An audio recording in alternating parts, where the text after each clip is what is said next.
섬김과 충성 시리즈 이제 두 번째 시간입니다. 오늘은 충성된 자가 경험하는 하나님, 그런 제목을 정해봤는데요. 여름에 이 날씨가 너무 덥다 보니까 입맛이 많이 없죠. 뭘 먹을까 싶어도 입맛 오는 게 잘 없어요. 그래서 자연스럽게 찬 음식 생각 많이 나고, 커피도 그냥 아이스 아메리카노로 바뀌고, 전부 다 여름에 무슨 에이드, 얼음이 확 들어간 에이드, 뭐 이런 것들 많이 마시고 그러잖아요. 그죠? 안에도 레모네이드는 아닌데 레몬을 집에서 청을 담궈서 그걸 집에서 이렇게 냉장고에 이렇게 유리병에다가 잔뜩 이렇게 타가지고 냉장고에 너무 달지 않게 해서 냉장고에 넣어놓고 그걸 빼내서 먹어보면 그렇게 시원하고 맛있고, 수박도 잘라가지고 냉장고에 이렇게 넣어놨다가 머리속까지 시원하더라고요. 너무 좋았어요. 하여튼 찬 거를 많이 찾아요. 남북 정상회담 이후에 여름에 우리 냉면 많이 먹지만 평양냉면이 많이 유행해서 문전성시를 이루고 있다는 얘기를 TV에서 봤는데요. 이 동탄위에도 여기 평양냉면집이 있긴 있어요. 갔는데 우리 신목사님은 별로 맛이 없다고. 이 평양냉면이 면도 다르고 육수도 달라요. 그래서 이게 익숙한 맛이 아니고 저는 먹을만 했는데 다시 안 갈 것 같다고 이야기했거든요. 그러나 한번 가보는 것도 나쁘지 않을 것 같아요. 뭐 그런 거, 냉면 하면 육수잖아요. 또 수원에 가면은 진주냉면집 유명한 집이 있어요. 거기 진주냉면에 육전을 올려줘요. 먹어보면 특이하고 또 특이하도다 이런 느낌이 들 텐데, 근데 세월 지나고 나면 생각나요. 그거 희한합니다. 그런 맛있는 냉면 생각도 나고, 지난주에는 제가 휴가여서 후배 목사를 만난다고 이 광명으로 갔었어요. 광명 갔는데 저녁 시간이어서 보냈는데 어디서 만날까 했는데 화덕 오리구이집을 보냈더라고요, 주소를. 그 내가 바로 화덕 그러니까 막 화딱질이 나가지고 너무 덥고 이래가지고 검색하니까 냉면집이 있더라고요, 광명에. 꽤 유명한 냉면집이 있는데 댓글도 많고, 보니까 평양냉면집이에요. 1972년도에 제 태어나던 해에 생긴 집인데, 광명시장 귀퉁이에 허름한 집에 사람 한 20명 들어가기 힘든 그런 집에, 그러나 과거에 이 노무현 대통령께서 왔다 가신 집이었어요. 난 노면 싫어가지고 못 먹겠다 뭐 이러지 마시고, 제가 갔는데 이 냉면 육수 색깔은 깊지 않았는데 되게 멀건데 먹었는데 이게 산뜻한 게 희한해요, 맛이. 그리고 그 집에 녹두전이 되게 맛있어요.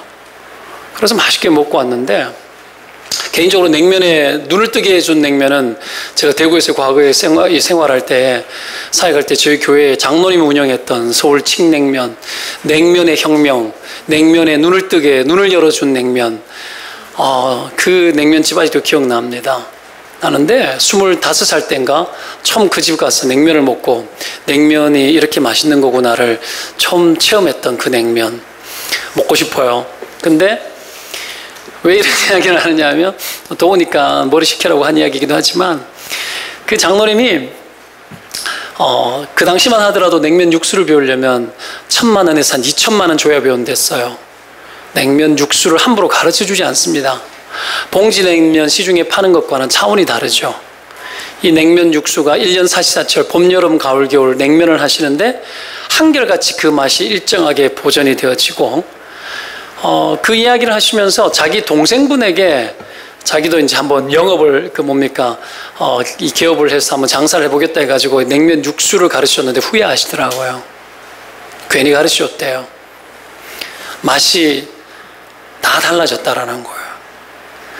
이 맛을 유지할 수 있는 성실함이 필요한데, 그 맛을 유지할 수 있는 실력 없이 냉면 육수를 배워서 장사를 했는데 그 맛이 유지가 안 되는 거죠.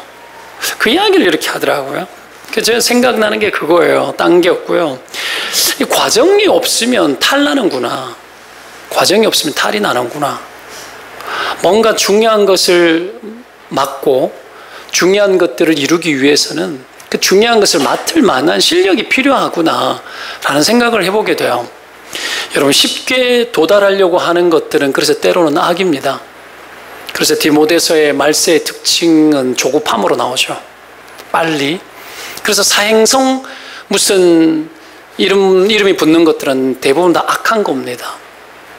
빨리 돈 벌고 빨리 땀 흘리지 않고 그 자리에서 돈 버는 거, 이런 것들은 신자들이 추천할 수 있는 메뉴는 아닙니다. 하지 않는 게 좋습니다. 발라야 합니다.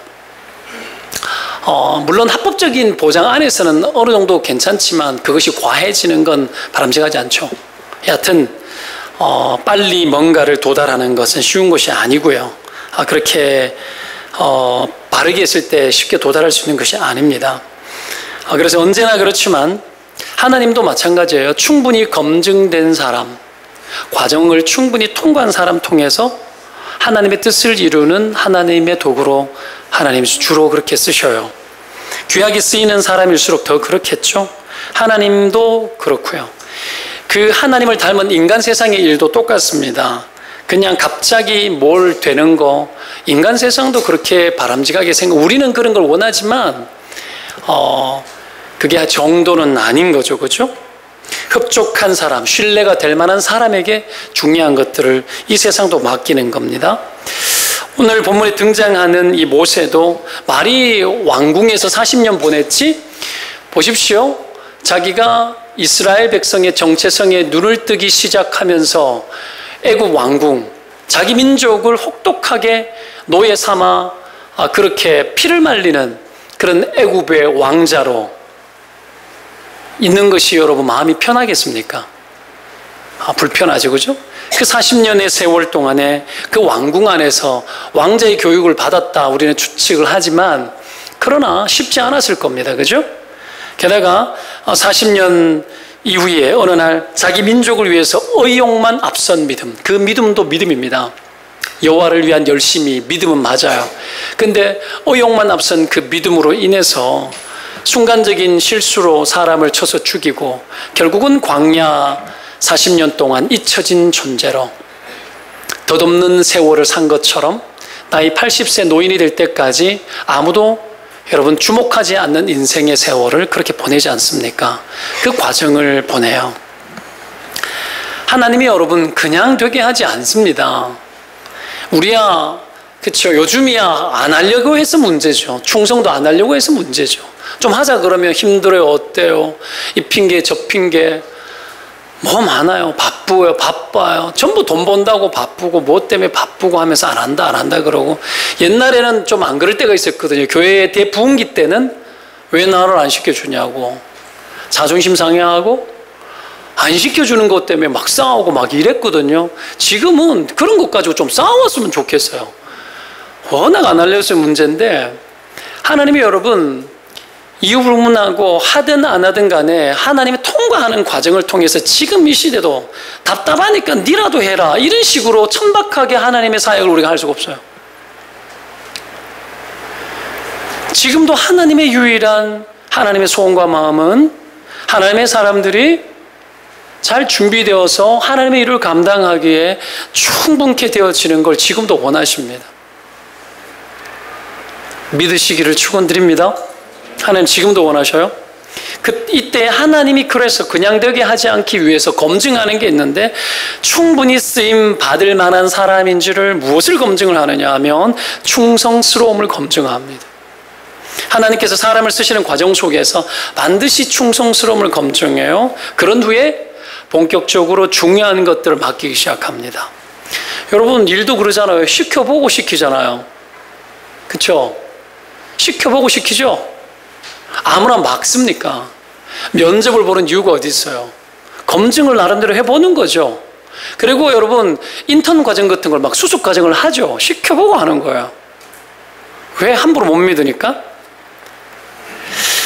하나님이 여러분 일을 맡기시는 것을 보면 고유한 특징이 있는데 뭐냐면 충성심이 큰 자일수록 더 많은 일, 더 큰 일, 더 중요한 일을 맡겨요. 때문에 나는 왜 안 시켜주냐고 그런 말은 되게 하나님도 원치 않는 스타일이에요. 그거 하나님도 검증하고 정말 충성된 검증된 자를 중요한 자리에 맡기고 올리기도 하는 거죠. 그게 하나님 방법이죠. 고유한 방법이에요. 직장생활 할 때도 보십시오. 혹시 뭐 알바생을 써도 마찬가지예요. 얘가 잘하면 눈여겨봤다가 이렇게 하는 거예요. 우리 딸내미가 자랑인데 이 첫째 딸이 이렇게 뭐 어제도 이 이야기를 좀 나눴지만 이 말주변도 괜찮고 사람을 설득을 참 잘해요.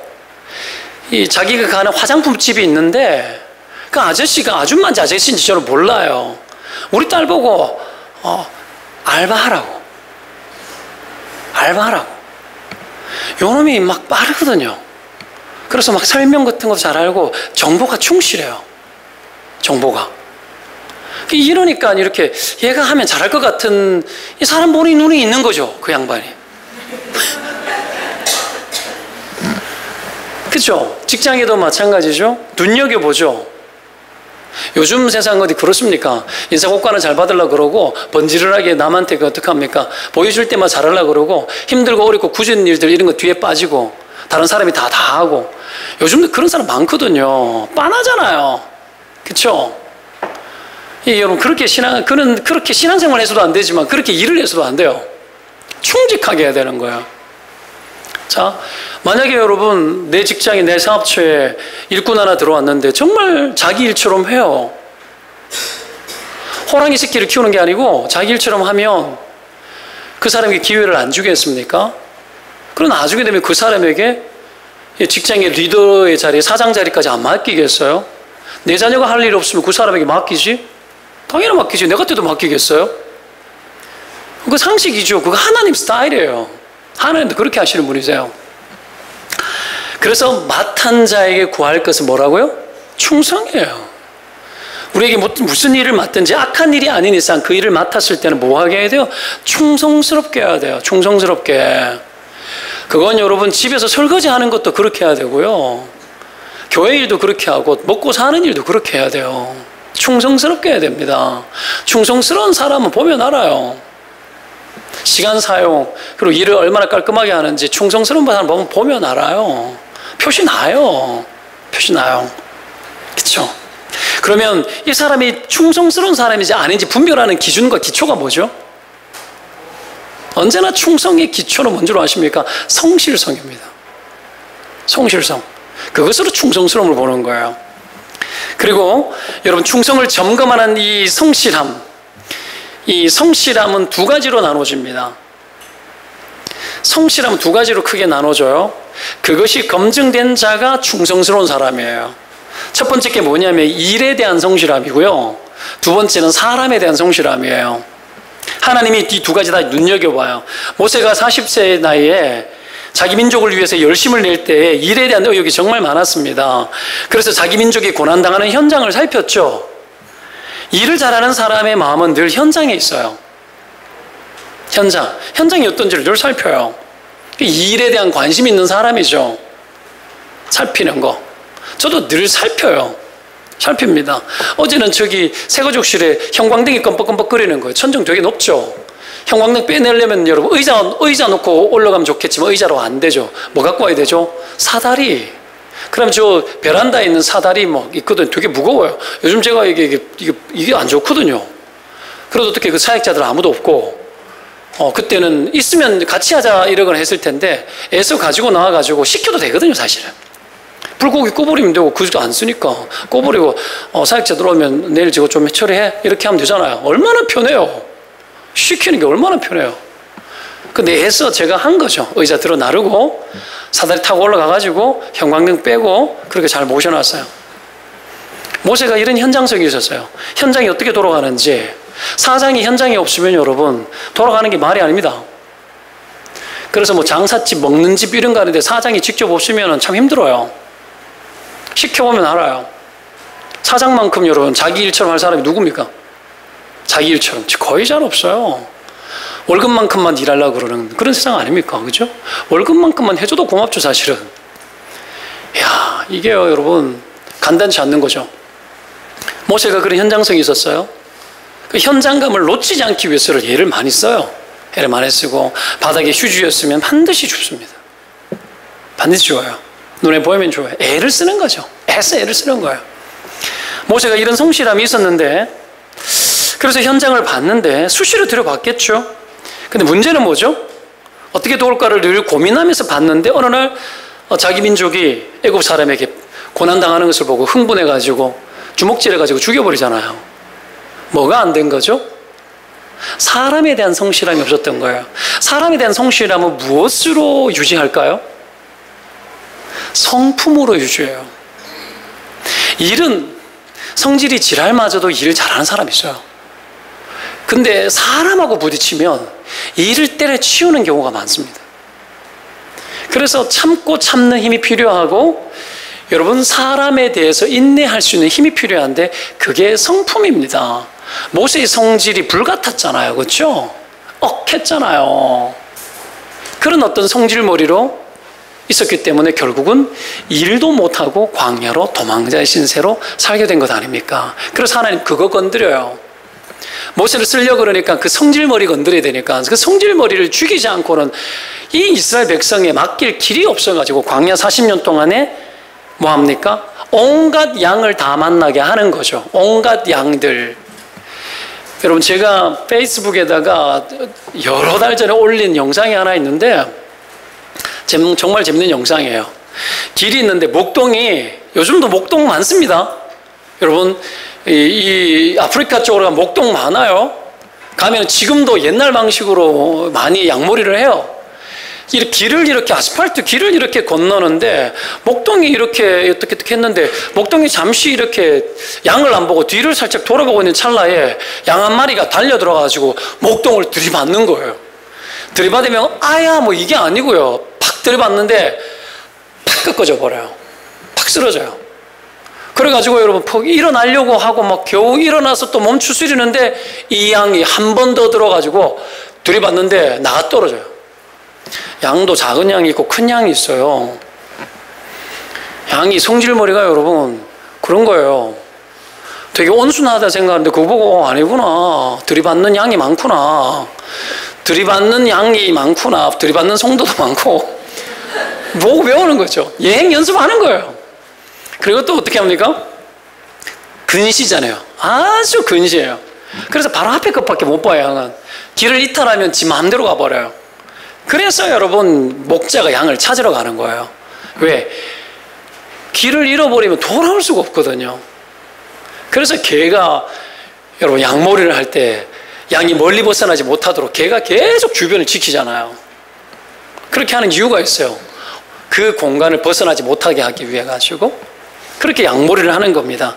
이 양몰이를 광야 40년 동안에 그 척박한 현실 속에서 미리 예행 연습을 하고 거기에서 양들 때문에 성질 돋워지는 일들을 다 경험을 하고 그 속에서 성질을 다스리는 법을 모세가 훈련받고 난 이후에 하나님이 딱 불러가지고 세우시죠.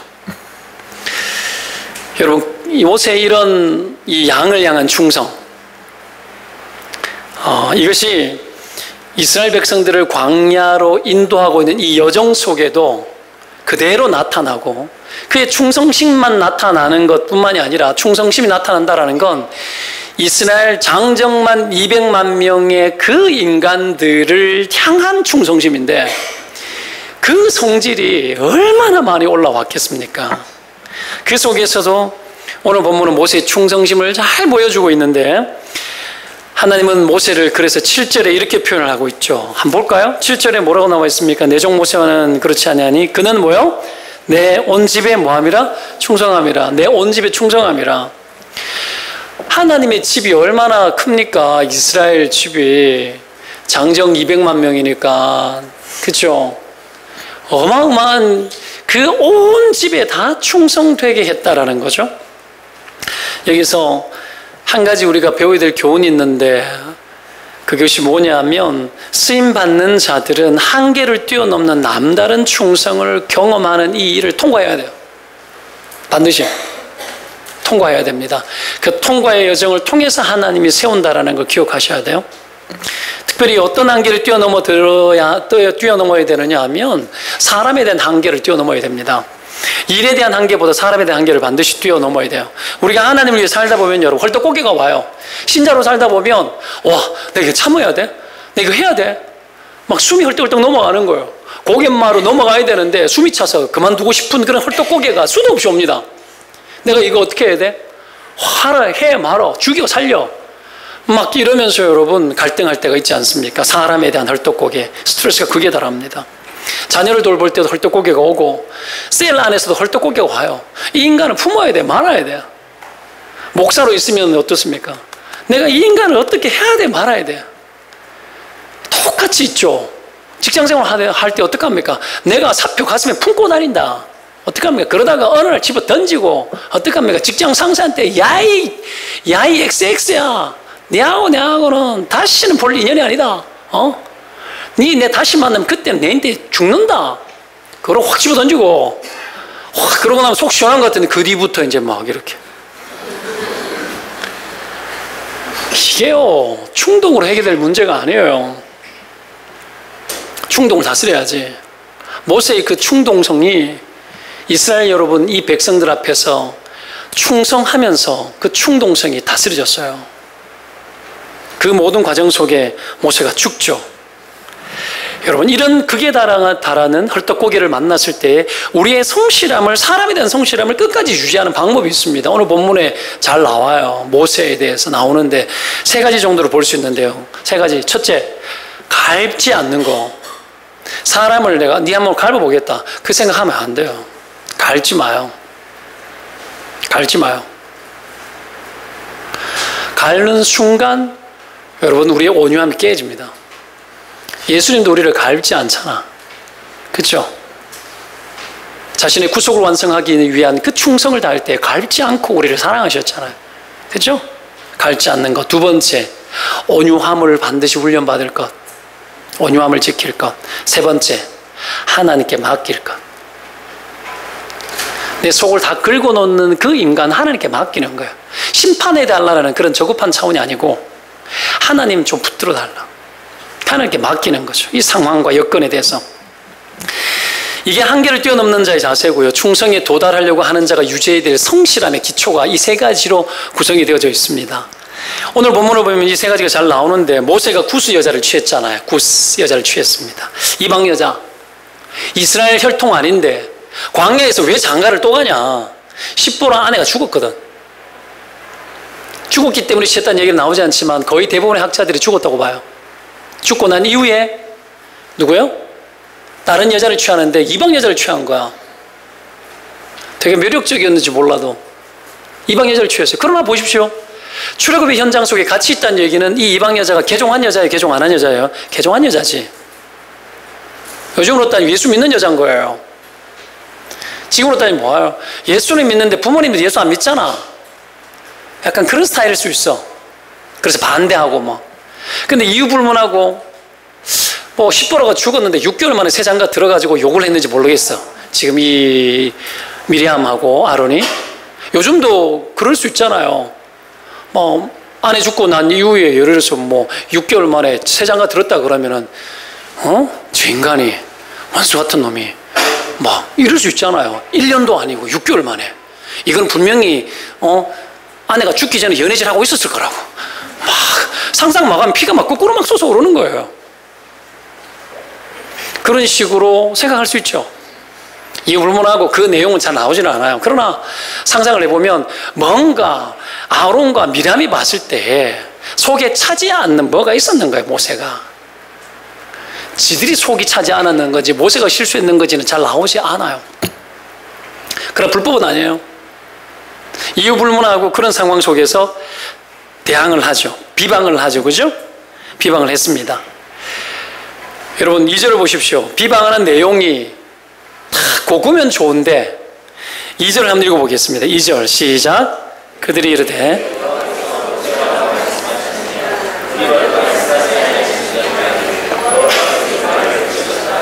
자, 구스의 아내를 취하했다 그러면 그게 잘못이면 그거 말해야지. 그죠? 그거 잘못했으면 그거 말해야죠. 그리고 이스라엘의 리더가 좀 이런 것들은 좀 아니지 않냐고. 권위가 땅에 떨어지지 않냐고. 리더가 그러면 되냐고. 그 정도 이야기하면 괜찮은 거예요. 근데 오늘 이 두 사람이 비방하는 내용을 들어보면 전혀 딴 이야기죠. 뭐라고 이야기해요? 여호와께서 모세하고만 말했냐? 우리하고도 말하지 않냐? 뭐 하는 거죠? 하나님이 세운 모세의 세운 그 권위, 하나님이 부여한 이스라엘 지도자의 권위에 대해서 대항하고 있는 거죠. 얘네들은 일종의 사이드 메뉴예요. 메인 메뉴가 있고 사이드 메뉴가 있다 그러면 얘네들은 협력자, 조력자예요. 그죠? 협력자, 조력자인데 지금 어떡합니까? 주인공의 자리에 대해서 비난하면서 합당한 비난처럼 이야기하는 거예요. 사람들 그럴 수 있어요. 흠 잡히는데 그 흠만 가지고 이야기해야 되는데 그 사람을 통째로 몰아가는 경우가 많습니다. 그게 흔히 저지르는 실수예요. 그죠? 통째로 싸잡아서 말해버리죠. 작은 것 하나 마음에 안 들면 그 사람 전체를 매도해버리죠. 내가 그런 상황 당하면 좋겠어요? 아무도 그런 상황 당하고 싶지 않잖아요. 사람에게는 이유가 있는 거예요. 아무리 못해도 이유가 있는 겁니다. 실수를 해도 이유가 있는 거예요. 물론 지도자는 심각한 문제에 도달했을 때는 지도자는 내려와야 돼요. 그게 책임이에요. 최근에 명성교회 여러분 SNS에서 보셨죠? 그쪽 교단이 어떻게 명성교회 세습에 대한 절차에 8대7 손들어줬잖아요. 나쁜 사람들이에요. 그건 아닌 거예요. 김삼원 목사님이 옛날에 그렇게 훌륭했지만 지금 훌륭하지 않아요. 그러면 안 되는 거예요. 너무 답답하죠. 그런 모습을. 그래도 하나님 뜻이 있지 않겠냐. 하나님 뜻은 언제나 공의와 긍휼이 같이 비합이 잘 되는 거예요. 그래서 이거는 공의도 아니고 긍휼도 아니에요. 막 이런 일들이 일어나더라는 거죠. 책임져야 될 것은 책임지되 그 외에 그런 과중한 잘못이 아닌 이상 작은 흠이 있는 건 덮어줄 줄도 알고 이유가 있는 거고 들어봐야 되는 거고 통째로 싸잡아가지고 가면 안 되는 겁니다. 근데 우리는 그러기 싫은 거죠. 통째로 싸잡아서 보고 싶은 겁니다. 자, 하나님이 기뻐하지 않는 일꾼이 어떤 사람인 줄 압니까? 나쁜 기회를 잡는 사람이에요. 나쁜 기회. 다른 이의 약점을 이용하거나 다른 이가 약해졌을 때 그 틈을 이용해서 잘 되려고 하는 거예요. 옆에 교회가 누가 문을 닫았어. 누가 이렇게 잘 안 돼가지고 교회가 싸워가지고 성도들이 막 떠나가지고 와 우리 교회도 올 것 같아. 그런 거 바라면 안 돼요. 절대 바라면 안 되죠. 그럼에도 불구하고 상승작용은 있겠죠. 한 번쯤 와줄 수 있겠죠. 그거 온다고 여러분 기뻐 좋아할 일이 아닌 거죠. 세상의 교회는 전 우주적 교회는 하나밖에 없어요. 그리스도의 몸은 하나밖에 없어요. 우리의 피부치고 우리의 형제고 우리의 자매예요. 때문에 누구 망하는 거 좋아하면 안 되는 거죠. 고민이 많아지고 교회가 자꾸 성장하고 고민이 많아지면서 공간에 대한 고민도 자꾸 생기고 이대로 가다가는 주일학교 공간도 자꾸 부족해지고 안 되겠다 싶어가지고 6층 밑에도 하나 얻었지만 그 옆에 탁구장이 들어오는 바람에 우리는 여러분 그 옆에 확장시켜 나갈 수 있는 방법이 사라졌고 3층에 하나 비어 있어요. 3층에 하나 비어 있는데 사역자들과 이야기하면서 연말에는 거기 하나 얻어놔야지 내년을 안 달리겠냐 이야기했는데 이번 주에 3층을 이렇게 우연히 갔다가 봤는데 보니까는 공사를 하고 있더라고요. 하나님 뜻 아닌 거죠. 그렇죠? 거기에 아이들을 위한 무슨 교구를 통해서 교구를 사용하는 무슨 아이들 카페 같은 걸 한대요. 그래 봤는데 공사 중에 있더라고요. 그 주인하고 인사하고 여자분하고 앉아있길래 인사를 나눴어요. 저는 7층에 업주라고 이야기하면서 인사를 하면서 그 얼마 얻었어요? 그러니까 2천만 원에 130이 얻었대. 이야 많이 떨어진 거예요. 잘 얻으셨네요. 그러면서 무슨 직종이 뭐냐 그러니까 직종 소개도 해주고. 근데 이렇게 보니까 좀 약해요 사람이. 돈도 많이 없는 것 같아. 인테리어도 화려하게 하지 않는 것 같고 이 목공불로 가지고 이렇게 좀 이렇게 기본만 딱 하는 것 같고 이 가구 하나 봤는데 이케아에서 철제로 되는 거 되게 싸게 파는 거 있거든요. 그거 갖다 놓은 거 보니까 돈을 많이 투자하지 않는 것 같아. 약해 일단. 이 돈에 대해서 강해야 되는데 그러면 말에 확신이 없어. 우리도 어떻게 잘 될지 안 될지는 모르겠지만 이렇게 위에 안 그래도 교회가 있어가지고 약간 안심하고 우리 기대면 안 되는데 이 얼마나 동탄에 매정한 곳인데 그러는 거예요. 보니까 약한 거야. 신 목사님하고 내가 이렇게 올라오면서 사역자들하고 대화했지만 목사님 오래 못 가겠습니다. 저래가지고 오래 못 가겠다고. 그럼 사역자들하고 이야기하는데 그러다가 안 되면 인테리어 대충 해놓고 이러면 우리가 나중에 먹으면 안 되겠습니까? 이런 식으로.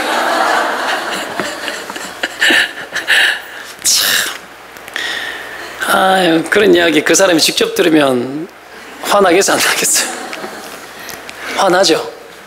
신자는 그러면 안 돼요. 혹시 그런 기회가 와도 두들겨 보며 가야 돼요. 우리의 마음을 고쳐먹고 얻으면 얻었지, 그것을 기뻐하며 얻는 것은 신자의 태도는 아닙니다. 교회가 그래서도 안 되고, 교회는 그러면 안 되는 거예요. 그래서 교회가 요거도 먹는 거지.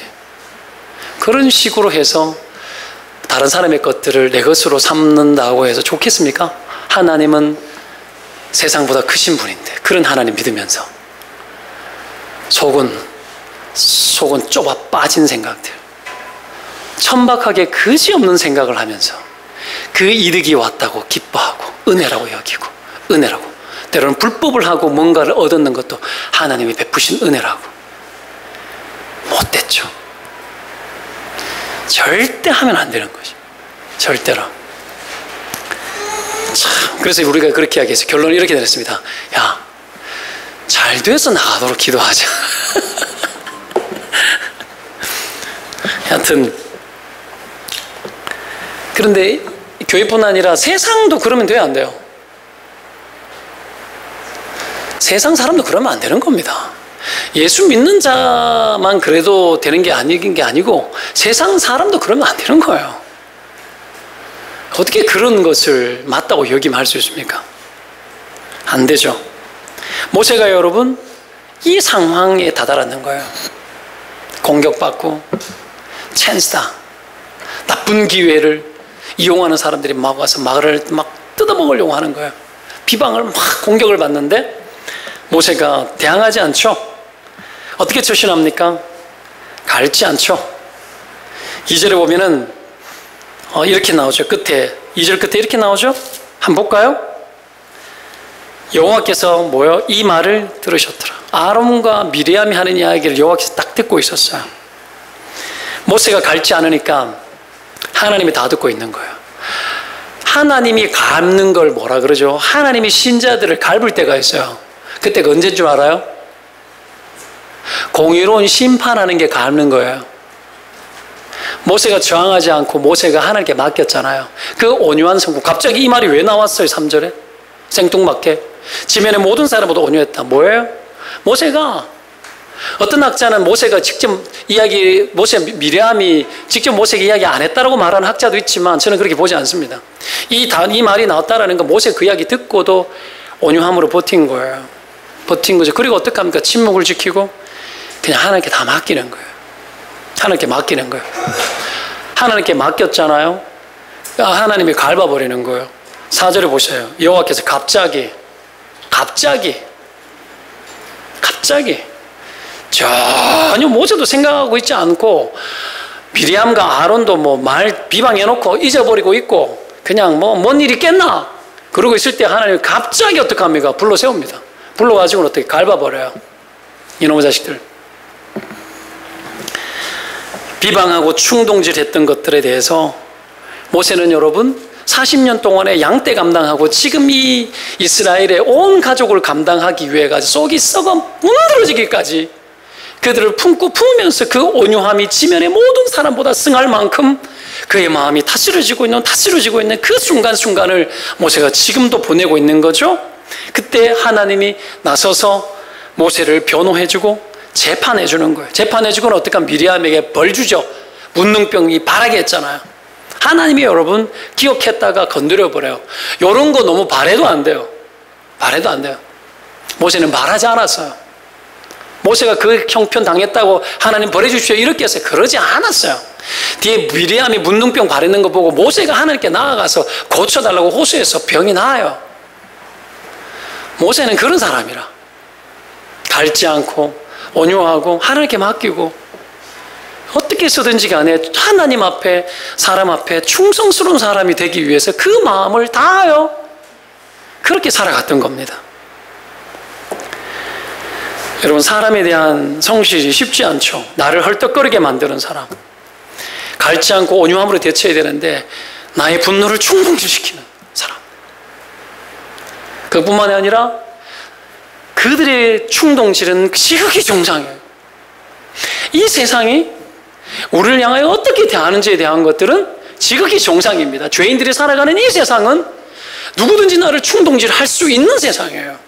성경의 관점은 그들이 충동질하지 못하게 하나님이 만드는 그런 것들도 간혹 있지만 성경의 대부분의 것들은 그 충동질 속에서 네가 충동질 되어지지 않는 사람이 되는 것을 요청합니다. 그래야 충성스럽게 할 수 있으니까요. 그 충동질을 감당을 못하게 되면 내가 사람을 갈다가 일도 못하게 되고 사람과 싸우게 되고 하나님께 영광이 되지 않는 일들이 즐비합니다. 그래서 하나님 제일 먼저 나의 성질을, 충동질을 다스리도록 끊임없이 요구하시죠. 내가 죽어야 되는 거죠. 그 모든 것들이 여러분 다스려질 때 고결한 성품이 만들어지고 이 한계를 뛰어넘는 남다른 충성의 경험을 통해서 하나님은 그를 더 큰 리더로 세우는 거예요. 더 큰 리더로. 그리고 여러분 보십시오. 하나님도 그러잖아요. 하나님의 영광을 볼 거라고. 모세가 그 충성스러움을 통해 가지고 하나님이 그에게 영광을 하루아침에 다 보여준 게 아니고요. 그의 인생을 통해서 권위를 더 강하게 하시고 그 영광을 더 큰 영광을 보여주시고 하면서 충성스러운 자에게 하나님이 그런 혜택을 주시는 거죠. 자, 여하튼 간에 이렇게 살아갔던 모세를 온 집에 충성되었다고 이야기를 하잖아요. 그렇게 온 집에 충성되어 살면서 여러분 맡은 자에게 구할 그 충성을 다하면서까지 자기 속이 죽고 속이 썩어질 때까지 모세는 온유해지는 겁니다. 여러분 이 사건 앞부분에 보면 11장에 보면은 이스라엘 백성이 만나를 더 이상 못 먹겠다고 먹는 것 타령합니다. 만나를 더 이상 밖에서 못 먹겠다고 이야기를 하면서 애굽을 추억해요. 애굽에 있을 때에는 생선도 먹었대요. 광야에 생선 못 먹잖아요. 그쵸? 생선. 야, 생선도 제일 먼저 생선 이야기예요. 그리고 오이와 참외와 부추와 파와 마늘도 값없이 먹었다고 불평합니다. 그럴 때 이 먹는 거 불평 얼마나 많습니까? 하루에 3번 먹는 거. 여러분 그러니까 이 먹는 것에 대한 불만족이라는 건 늘 따라다닙니다. 우리에게. 그 이스라엘 백성들이 불평을 해대기 시작하는 거예요. 게다가 모세가 이 상황 속에서 12절에 보면 이렇게 말합니다. 이 모든 백성을 내가 배웠나이까? 배우는 게 뭐예요? 뱃속에 배웠냐고 내가 배웠나이까? 내가 그들을 낳았나이까? 어찌 주께서 내게 양육하는 아버지가 젖 먹는 아이를 품듯 그들을 품에 품고 주께서 그 열조에게 명령하신 땅으로 가라 하십니까? 내가 뭐예요? 젖 먹는 아이를 내가 젖 먹이는 사람입니까? 이 말이에요 지금. 쌍둥이 엄마 웃잖아요. 새 쌍둥이 엄마 애 셋을 길러봤는데 죽을 고생을 했잖아요. 얼마나 힘들어요. 지금 내가 배웠냐고. 정리하면 뭡니까? 내가 이 고집 센 사람들 아비처럼 내가 하다가 내가 죽겠다고. 여러분 뱃속에 있는 아이 갈볼 수 있습니까? 내 품에 안고 젖 먹이는 아이 갈볼 수 있어요? 젖 먹는 아이 갈으면 어떻게 해야 됩니까? 가끔 갈볼 때 있죠. 엉덩이 막 때리고 성질 나가지고 침대에다가 확 던져버리고 입을 확 덮어버리고. 그게 감는 건데 하면 안 되는 거잖아요. 이거 하면 안 되는데 모세가 막 죽겠는 거예요. 갈고 싶은 마음이 이만큼 올라왔는데도 내가 엄마처럼 되는 거야. 그 순간에 엄마처럼 되어서 애기인데 애기가 뭘 알아요. 아무것도 모르잖아요. 아무것도 모르는데 거기 어떻게 갈봐요. 예수님이 십자가에 죽을 때 뭐라 그럽니까? 저들이 하는 짓이 뭔지 모릅니다 그러잖아요. 얘네들이 먹을 것 타령하면서 이게 얼마나 나쁜 건지 모르고 막 하는 거예요. 그걸 갈볼 수 없으니까 아니까 모세가 그냥 애기 품듯이 젖 물리듯이 젖 물려가지고 있는 거예요. 지금 이스라엘 온 집안 식구 이 수백만 명의 인간들을 끌어안고. 그러니까 속이 여러분 썩어 나자빠져요? 안 나자빠져요? 속이 다 썩어 나자빠지죠. 기가 막히니까 이렇게 말합니다. 나중에 심히 중하인데 책임이 심히 중하에 나 혼자 이 백성 못 감당하겠다고 하면서 기도를 하는데요. 은혜를 베푸셔서 즉시 나를 죽여 내가 고난당함을 내가 보지 않게 해달라고 나를 죽여달라고. 진짜 그렇게 기도했어요. 죽여달라고. 못 살 것 같아가지고. 여러분 고집 센 사람 굶다가 죽을 지경이죠. 근데 모세가 그 순간순간을 통해서 사람에 대하여 죽습니다. 세상에 대해서 죽습니다. 자기 성질에 대해서 죽습니다. 지 고집에 대해서 죽어요. 그렇게 죽으면서 자기 안에 뭔가 만들어지는데 그게 충성스러움이에요. 충성스러움. 여러분 때문에 충성된 자의 속성 안에는 죽음의 요소가 매우 강합니다. 그래서 국가를 위해서 충성된 사람은 어떻게 합니까? 국가를 위해서 목숨을 버리는 거죠. 예수님도 죽기까지 충성 다하여 죽으셨잖아요. 신자로 살아가는 삶을 하나님의 사람으로 마땅히 살아가는 모든 사람에게는 그래서 하나님과 하나님 나라를 위해서 살아가는 그 충성스러움의 삶의 현장 속에는 죽는 일로 가득합니다. 셀 안에서 죽어야 되고 가족 안에서 죽어야 되고 이 세상에 대해서 죽어야 돼요. 국가를 바라보면서 죽어야 되는 거예요. 어저께 귀퉁이 이렇게 돌아가는데 이 사거리 귀퉁이 우회전하는데 차들이 쭉 쓴 거예요. 막혔는 모양이다 봤는데 어떤 분 한 분께서 차를 귀퉁이에다가 우회전은 1차선이잖아요. 이 골목길이 편도 1차잖아요. 그 귀퉁이 도는데 귀퉁이 입구는 좀 넓죠. 왜냐하면 사거리잖아. 거기다가 차를 대놓은 거예요. 딱 사이드에 딱 꺾였는 이 위치에. 여러분 된 적 있어요? 됐다 그러면 내인데 죽을 줄 알아야 돼요. 거기에 차를 대놓은 거예요. 차가 꼈길래 그런가 보다 했죠. 근데 보니까 그 앞에 이래 눈을 들고 봤는데 차가 없어. 혼자 대놓은 거야. 그 뒤에 사람들 차가 계속 그 앞에 막힌 줄 알고 계속 기다리는 거야. 한 10대쯤 기다렸어요. 뒤에 쭉 서가지고. 그러다 보니까 사태 파악을 한 거지. 앞에 사람이 아닌 것 같아서 이렇게 차를 회전을 꺾어가지고 나와가지고 이렇게 들어가는 거예요. 2차선으로 들어와서 이거 차 달려 들어오는데 지 때문에 내 죽어야 되냐? 질서는 생명을 위해서 있는 거예요.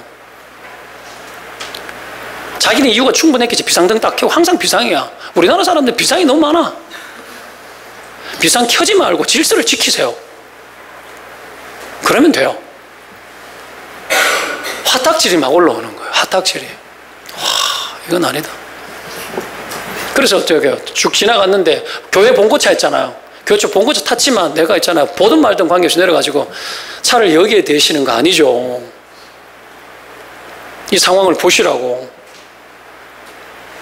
죄송합니다. 인사도 잘해요. 죄송하다 그러지 말고 하지 말라고. 사람 죽고 난 후에 죄송합니다 그럴래? 이게 여러분 성질 올라오는 거예요. 온유함을 잃어버릴 뻔했어요. 지난주 우리 아파트 내가 이야기했죠. 지하 통로 입구에 여기는 장애인, 여기는 조금 비은 자리, 그 옆에 경차를 댈 수 있는데 경차 자리에도 큰 차들 많이 대지만 괜찮아요. 그 정도는. 근데 옆에 비어있는 이 자리 차를 자꾸 대니까 차를 양쪽에 맞대 놓으면 통로에 들어갈 수가 없는 거야. 구로만을 끌고 못 들어가는 거죠. 내가 조용히 가서 밤 10시 넘어가지고 내가 여기 대시면 안 되죠. 내가 이야기했거든요. 누구냐? 여기 사는 사람이라고. 자기도 여기 산대. 살면서 왜 그래요? 내가 이렇게 말하고 싶었지만 우리가 같이 사는 공동체 아니냐고. 여기 대시면 장애인 차가 저기 대고 난 이후에 여기에 밤늦게 짐 들고 오는 사람들 당신 때문에 차를 이래 피해서 가야 된다고. 자기가 뭔데 우리의 발을 묶죠? 자기가 뭔데 우리를 불편하게 만들어요?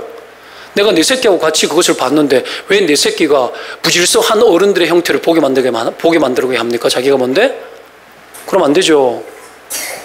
그 내가 저녁에 나왔는데 보니까 또 그걸 계속 떼놨다가 알겠다고 해놓고 그대로 해놓고 갔어. 엿먹어라 이거지 내보고. 그래 뭐야 내 너 갈아줄게. 그래 내가 정직하게 경비실 가서 어떤 분이 차 대놓으셨는데 가보겠대. 괜찮다고. 전화 같은 거 하지 말라고 밤인데 그러지 말고 거기다가 오뚜기 하나 세워달라고.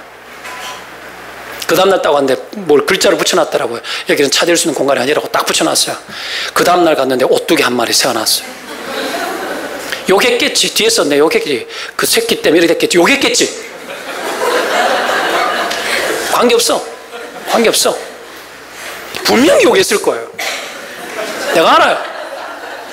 한번 보면은 내가 갈불이라 이럴 줄도 몰라요. 그래서 내가 이렇게 피해 다니고 있어요. 계속 차에 내리면 그 사람 있나 없나 이래서 자꾸 그 차도 내가 다 종이도 다 봐놨어요. 피하려고.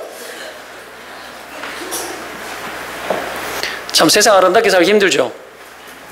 성질이 끓어오를 때 온유함으로 대처하고 좋은 방법을 연구해서 하는 것이 간단치는 않습니다만은 이렇게 사는 것이 힘들어요. 안 보고 말지. 근데 속이 끓는 거. 이런 일들이 가득해요. 나와 아무런 관련 없는 사람들이 내 속을 다 긁어 놓을 때가 있어요. 전혀 나와 아무런 관계 없는 사람이 내 뒤통수에다가 욕을 하고 이런 일들이 너무나 많은 세상입니다. 이런 세상에서 여러분 하나님의 영광을 취하고 살기가 쉽지 않죠. 자, 여러분 그러나 우리가 여러분 이렇게 살아갈 때 하나님이 우리를 충성되게 여기면서 기뻐하시고 충성된 일꾼에게 하나님 당신이 어떤 분인지를 나타내 보여주는 축복을 주십니다. 하나님 앞에 충성된 자에게 주시는 최고의 축복이 뭔지 아십니까? 하나님 당신을 하나님 백성에게 보여주시는 거예요. 어떤 하나님인지. 그게 뭡니까? 교통, 남다른 교통을 주십니다. 교통. 하나님과 거룩한 소통을 하게 하고 하시는 거죠. 여러분 신자의 최고의 영광이 뭘까요? 구원을 입고 난 이후의 신자의 최고의 영광은 구원을 입은 거예요. 그리스도의 구속의 능력으로. 구원 이후의 최고의 영광이 뭘까요? 나를 구원하신 그 하나님이 살아계신 하나님인데 그 하나님이 어떤 하나님으로 계신지를 우리의 생애를 통하여서 그 하나님을 더 가까이에서 알아가는 것에 있습니다.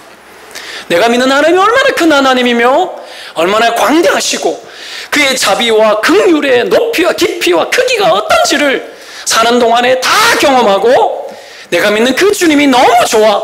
그 하나님이 원하는 뜻이 나도 원하고 그 하나님의 뜻을 내게 나타나 보여주실 때에 그 뜻을 성취하는 것을 삶의 즐거움으로 기꺼이 여기며 사명을 다하고 헌신하고 충성스럽게 살아가는 것을 가장 큰 영광이라 여기고 신자는 살아가는 겁니다.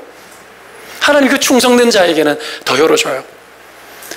여러분 충성을 다할 때 그 사람에게는 더 맡겨줍니다. 더 열어 보여줘요.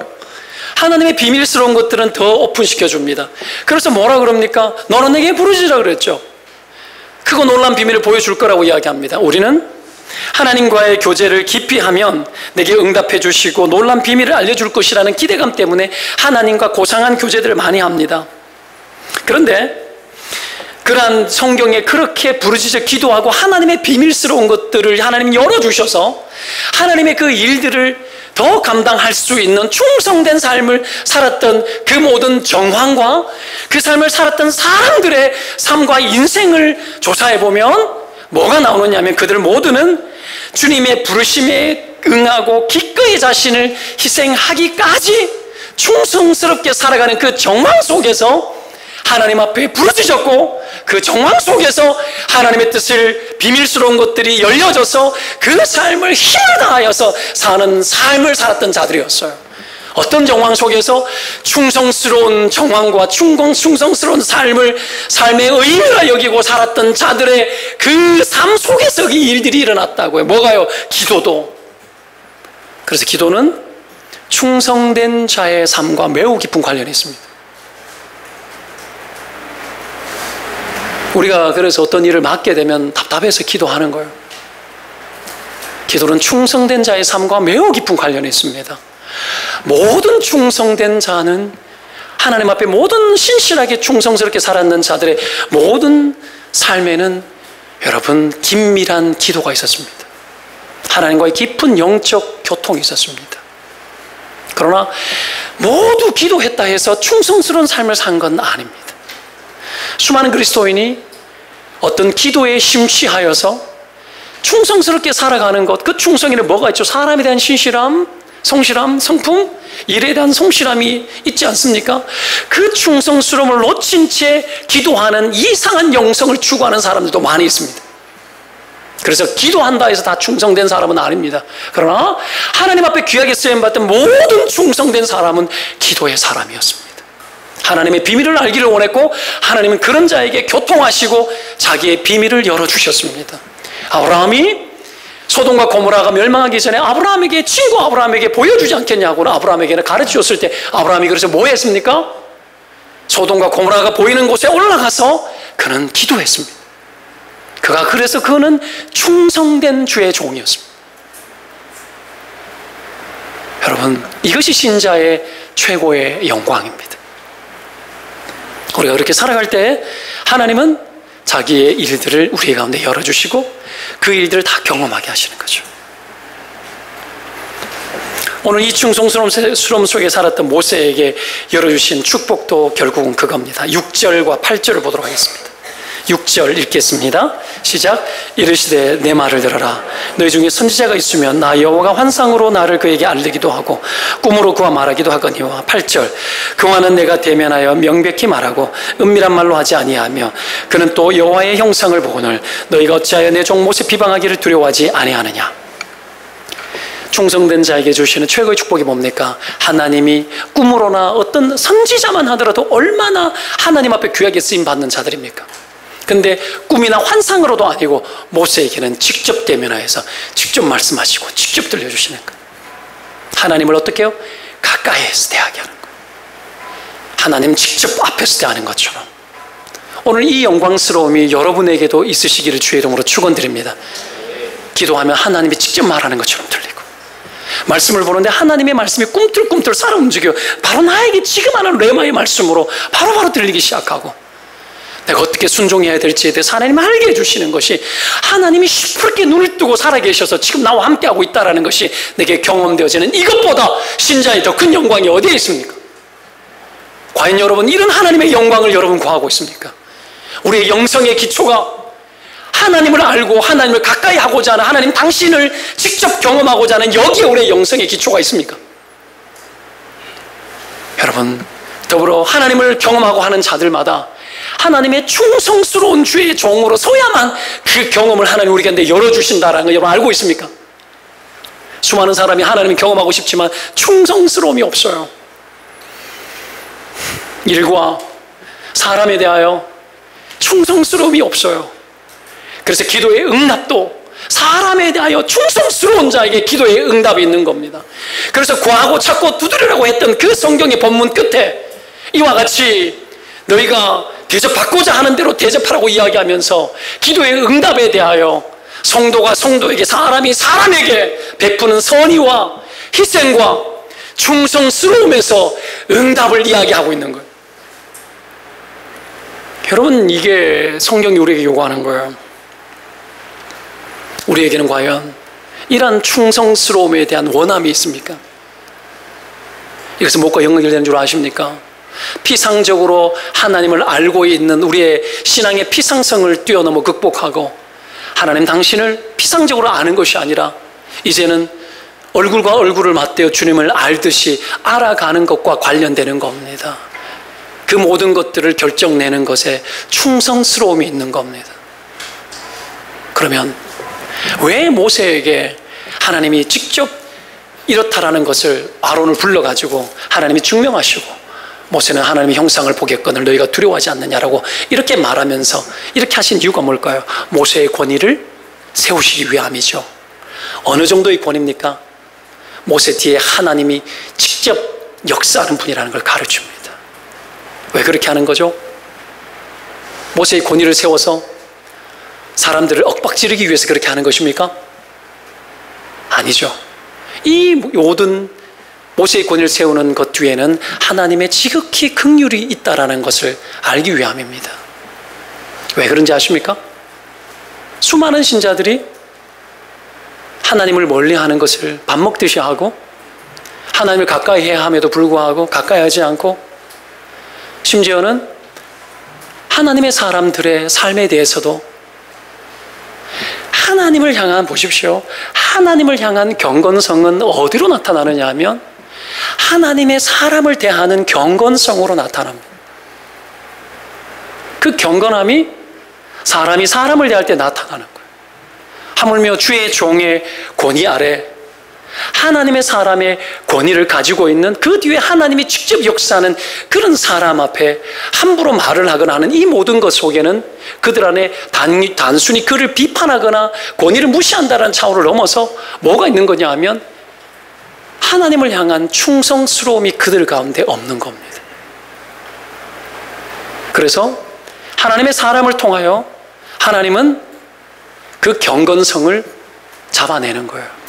수많은 사람이 하나님 비난하기를, 하나님을 우습게 생각하기를 쉽게 생각하고, 그것은 여러분 경건한 하나님의 사람들을 바라보면서 어떻게 대하는지 그 태도를 보면 아는데, 그 태도가 너무나 하나님이 보실 때에 부족한 것이 많고, 그것뿐 아니라 그렇게 살아가는 대부분의 사람들이 세상과 세상에 있는 것들을 사랑하면서 쉽게 타락하고 쉽게 죄악에 빠지는데, 오늘 하나님이 모세에게 더 큰 하나님의 영광을 나타내시는 것을 통하여서 오늘 그렇게 쉽게 타락하고 그렇게 죄에 빠지는 그들, 그럼에도 불구하고 그들의 신앙이 유지가 되어지고 그들의 삶이 영영 죄악에 빠져서 망하기까지 되어버려 두지 아니하고, 그들이 영영 죄악에서 끝까지 죄악에 빠져서 완전히 망하기까지 되어지지 않게 유지되어지는 모든 그 비결과 그들이 그 타락에서 그나마 유지되어 하나님께로 돌아오는 그 모든 일들이 어디에 있는지를 가르치는데, 바로 하나님을 경외하고 하나님 앞에 자기의 죽음을 아끼지 않고 충성을 다하여 사람을 품고 있는 주의 종과 하나님의 사람을 통하여서 그들의 부패가 방지되어지고 그들의 죄악이 그들 가운데 영영토록 영영 하나님을 멀리하는 것이 아니라 돌아올 수 있는 그 경계를 하나님이 충성된 자의 삶을 통하여서 유지시키는 거예요. 그게 하나님 방법이에요. 만일 이 시대의 기독교가 경건한 하나님의 사람들이 없고 하나님의 사람들이 이 세상 앞에 경박스럽게 살아가고 경건한 두려움 없이 살아간다면, 그리고 교회의 지도자가 하나님을 두려워하는 경건한 두려움에 사로잡혀서 살아가는 지도자가 없다면, 심지어 만약 제가 하나님 앞에서 경건한 두려움이 없이 그렇게 막 사는 그런 천박스러운 목사라면, 과연 여러분의 신앙과 그리고 셀 리더가 교회 안에 있는 신자들의 삶이 하나님 앞에 경건성으로 유지되어지지 않는다면, 과연 여러분의 신앙이 영영 세상의 죄된 삶에서 여러분 쉽게 빠져들었다가 쉽게 벗어날 수 있으리라 생각하십니까? 아니요, 불가능해요. 왠지 아십니까? 하나님은 충성스러운 자들의 사람을 향한 그 성실함 속에 반드시 충성스러운 자들에게 속에 만들어내는 것이 있는데, 그게 뭐냐면은 중보자의 심령이기 때문에 그래요. 사람을 품어내는 사람마다 그래서 중보자가 됩니다.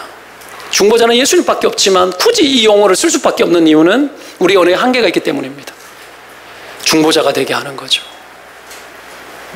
사람을 성실하게 극복하는 충성을 다한 사람은 사람을 품습니다. 그래서 오늘 문둥병이 발했던 미리암, 그를 위해서 모세가 하나님 앞에 나아갑니다.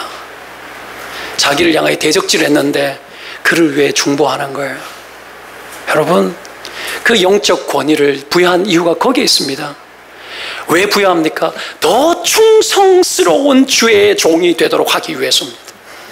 권위를 주신 이유는 하나님의 사람이 더 하나님의 사람이 되어서, 심지어는 나를 윽박지르고 나를 반역하고 나를 대적질하고 비방하는 그 어떤 사람의 죄악일지라도 그를 위해서 중보하여 그들이 영영 망하지 않도록 그들을 지키고 보호하는 경계를 하나님의 사람을 통하여서 하나님이 유지하게 하시는 겁니다. 때문에 여전히 지금 이 시대에도 충성스러운 주의 사람이 필요합니다.